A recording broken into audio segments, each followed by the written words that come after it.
How's it going, everybody? Sit back, relax. We're going to be here for a bit.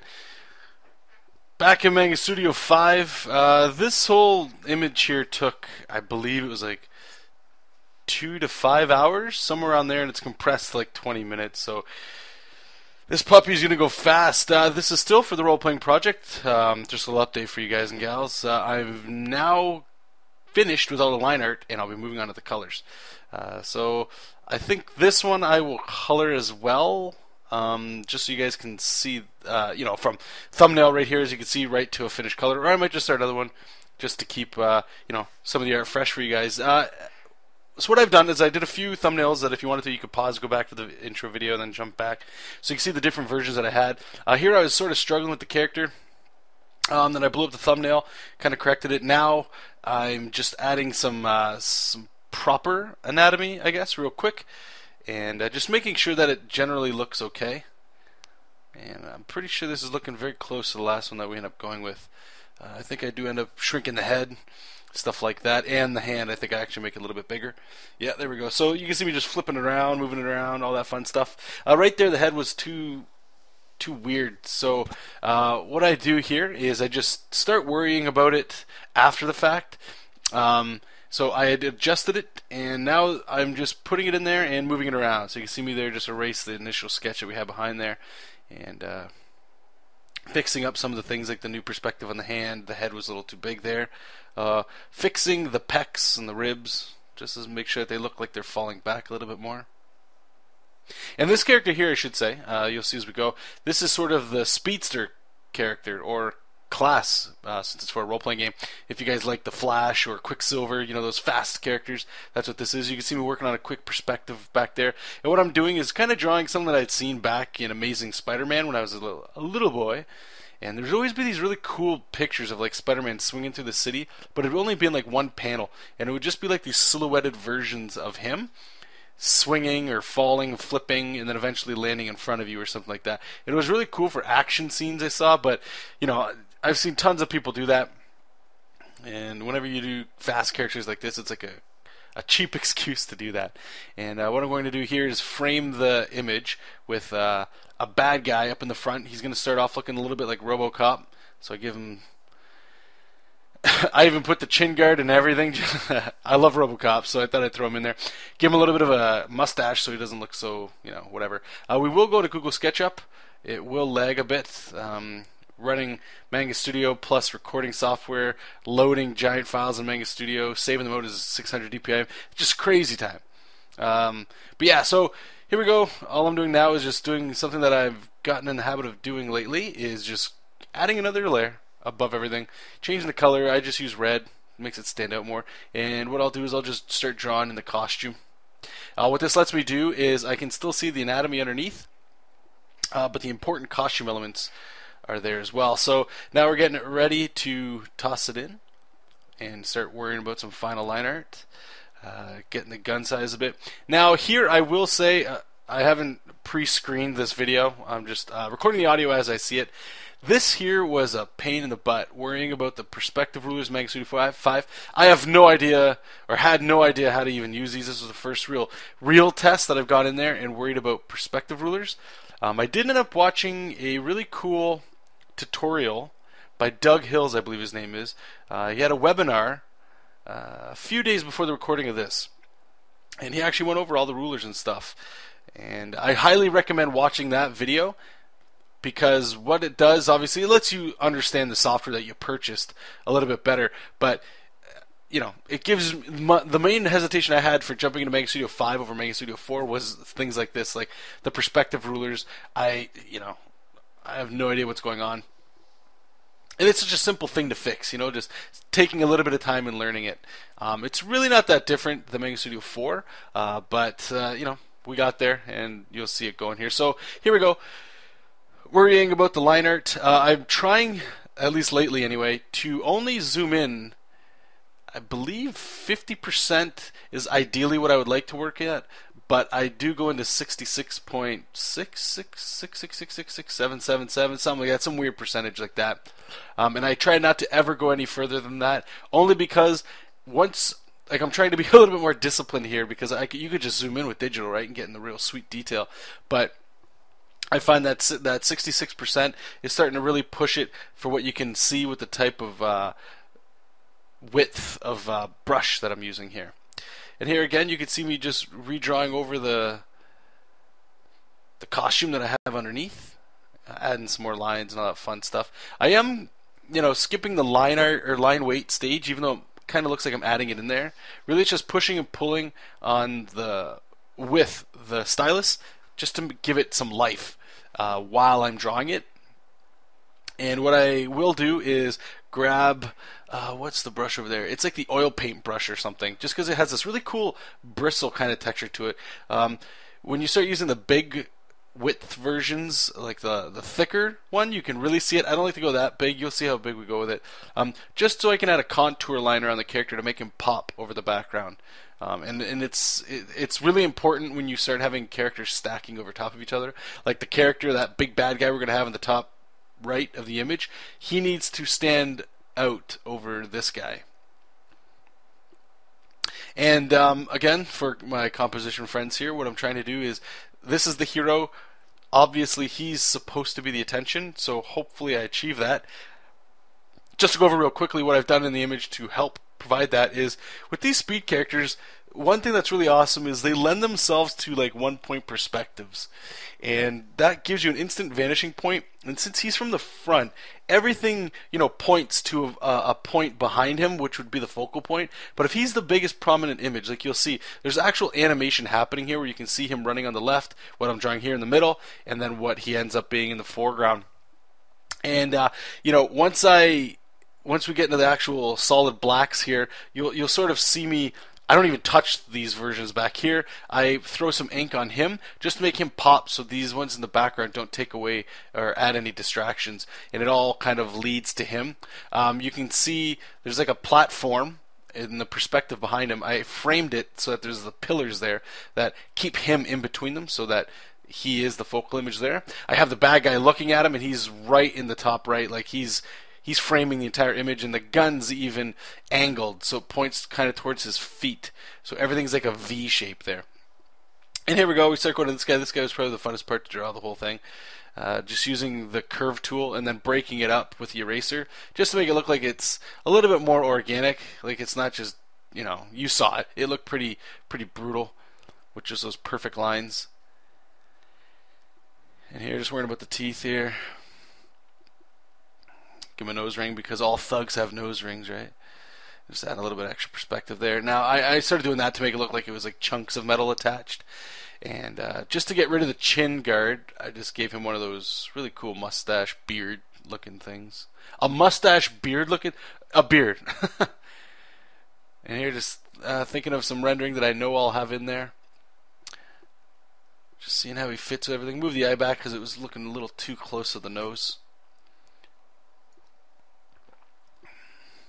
And I apologize. When I had come back, I had worked on this over 2 days, and I had come back to start rendering the video out, and I think I forgot to stop recording. So one file size was something like 24 hours, and it was huge. I didn't get a chance to go through it, so I apologize if the video just jumps and all of a sudden like some of the artwork is done.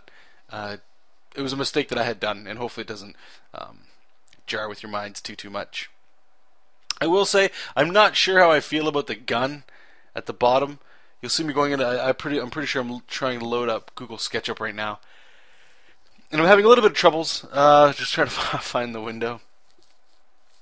So we're just trying to find a pistol. Now, what I like to do is, I don't want to just copy it. There's nothing wrong with copying. I believe when it's something like this. A gun's a gun. A gun's always going to look like a gun. Whether or not you draw it really awesome or really crappy is a big deal. But it is nice to know how to draw these things. So I'm not going to get into that debate with this, but you'll see what I do here. I do adjust it quite a bit, and I end up drawing over it and stuff, so it looks less traced. Even still, there's some perspective issues with it, and I'm not really sure, again, how I feel with it. Some of the shadowing and stuff was, I need practice definitely with guns. And maybe I should just start taking more jobs that require guns and mobsters and stuff. So I'm actually changing the perspective up a little bit here. You can see It's not 100%. I'm adding a little bit of thickness to the gun. And what I find is really awesome is having an idea of where this is going to be on the image is one thing, but once you have the gun in there, then you can start wrapping the hand in around the gun, and it just makes it a lot easier. I used to draw it the other way, where I would draw the hand and put the gun inside of that. Never really felt that good. So here you can see again, anything with like straight lines, I like to use like the curve tool, and then I'll go over and I'll just kind of like erase it or add some details just to break it up to make it look a little less static or stale. Again, it's more of a style choice than anything. Just adding some more elements to it just to make it look a little, different than a real gun, I suppose. But have those elements that are in there to make it a real gun, like a trigger, eyesight, handle, all that kind of stuff. And one more time, the only reason this is here, there's two big ones. Like I've already said, one is composition. Definitely helps frame the image, hopefully guide the eye much easier. And secondly, it helps it helps with the narrative of the image. You got this character who's smiling, running at a guy with a gun. Behind him, I'm going to have characters up above him there. Yeah, see, there you go. I skipped ahead, so I added some speed lines and stuff. But up here, there's some more bad guys, and they'll be shooting down at them with laser guns. All that stuff helps tell the story. Bad guys are bad guys, but if you can show them doing things that are real bad guy-like, it just helps you, the viewer, look at it differently and kind of get an extra feeling from it. So that gun that's in the foreground, it's cool to have that kind of stuff, because no matter what, the viewer, you guys, anybody else that'll look at it, they can't help but look at the gun. It's big, it's in the way, it's framing everything, and you'll see once we start getting the actual inking, the blacks in there, that you'll see it's very dark, so it helps, again, give a silhouette of danger. Hopefully you guys feel that way. But yeah, so here we go. Got these little stick dudes in the background. They're really sloppily done. They're not going to matter because of the size of them. I will also say that in the background I'm going to be adding some cardboard boxes and stuff that you don't see in this video, because I'm just going to add it in color, trying to save time to hit a deadline. And it will look pretty empty back there, but I know I'm the one that's going in there to add the color and stuff. So there's certain effects that I'm slacking on that I would probably do if I was giving this to somebody else to color. I might add a little instruction, but I would definitely have something in there to establish where they are. Who knows, a factory, that's what I'm hoping it feels like, but there's nothing really here to say factory, right? So hopefully a little bit of boxes in the background will help spice that up.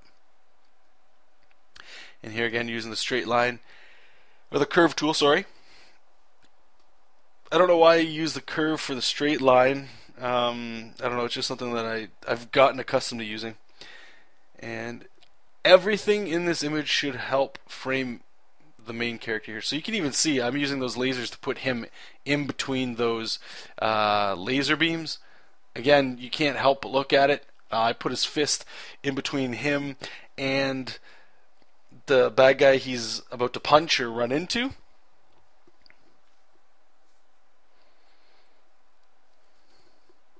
And I'm just erasing some of the pillars in the background just to make it look like the energy's kind of going through them. Here I thought I wanted the composition to be a little bit better, so I added a curve, so I decided to give him a little bit of a mohawk. And I believe we're going into the inks now. Yeah, here we go. And I really like to use the lasso tool on things like hair. You're going to see me use that quite a bit on this cat here. I want this guy to be pretty heavily inked, because since he is in the absolute foreground, like I've said multiple times in this video, he needs to help pop the image. Even though the main character is the important part, if I make this character a lot more darker than the hero immediately will pop in contrast to this guy. And that's the whole point. I don't want confusion at all. Even though this is a very simple image, I just don't. The least amount of confusion that I can give you guys, the viewer, or whoever in the future will be looking at this, that's my job. My job is to make this as clear and as cool looking as I could possibly make it. And honestly, I feel it's that order. A long time ago, I used to feel that it was all about style. Style was, I'd always look at artists, my favorite artists, and I'd be like, oh man, look at the hands, look at the face, all that cool stuff. Look at the eyes. Oh man, I want to draw that. Loomis or Bridgman, all these like anatomy books that I would look at. They didn't have style. They didn't draw like Joe Madureira. They didn't draw like Ryan Otley, I believe. I've been pronouncing his name wrong. I've been saying Otley. I believe it's Otley. Greg Capullo. All these really awesome guys. They never looked like those books, And I used to focus quite a bit on trying to make a really cool looking image. And, a lot of shadow work and rendering can help hide bad art. But lately, I'm in the opposite. Obviously, I want to try to make this look as good or as cool as possible. But crystal clear storytelling is what I'm all about these days now, and I would highly recommend you guys try your best to do the best storytelling you can do. See, as you can tell, like it's got comic book-ish kind of characters, like superheroes, but it's not a comic book, right? But it's an illustration, and illustration still follows the same rules as art in general. Usually, I mean, I'm not going to get into the the debate with you guys about fine art and illustration and concept art and all that stuff. Regardless, it's my belief anyway that all art should tell you something, should make you feel something, should make you look at something a little differently, and maybe, if you're lucky, invoke a feeling of the person that's looking at it, right? And that's what I'm trying to tap into nowadays, is just, you look at this thing and hopefully, like maybe it might go, oh cool, it's, it's got some cool shading and stuff, and oh yeah. But I'm trying my best to make it so when you look at something, at least my stuff nowadays, it's clear. And I don't want to beat a dead horse with this, but yeah, so we're going to keep going here. I think we're going to throw some inks on those fingers.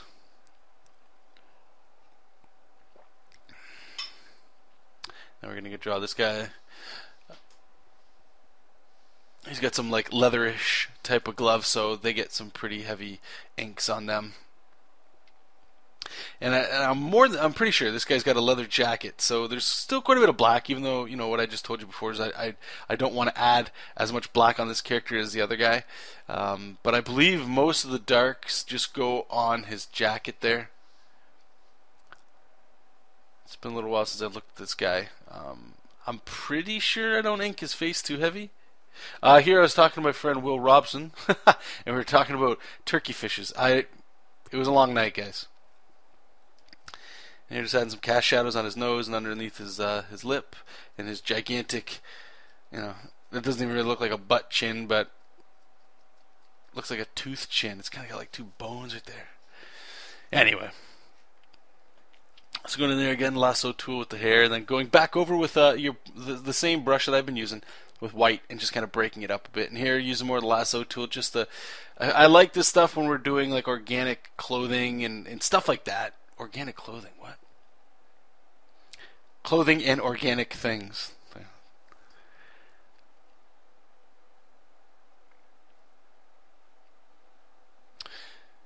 Just wrap it up. Yeah, okay, yeah, I did. I definitely left his pants a little open for the color that's going to go underneath there. But, yeah, I'm just adding some more rendering, and I think I just throw some quick cast shadows and lighting on these guys back here. But anyway, hope you guys enjoyed it. I'll talk to you guys real soon in the next video. Keep reading comics, keep making comics, and I'll talk to you soon. Bye.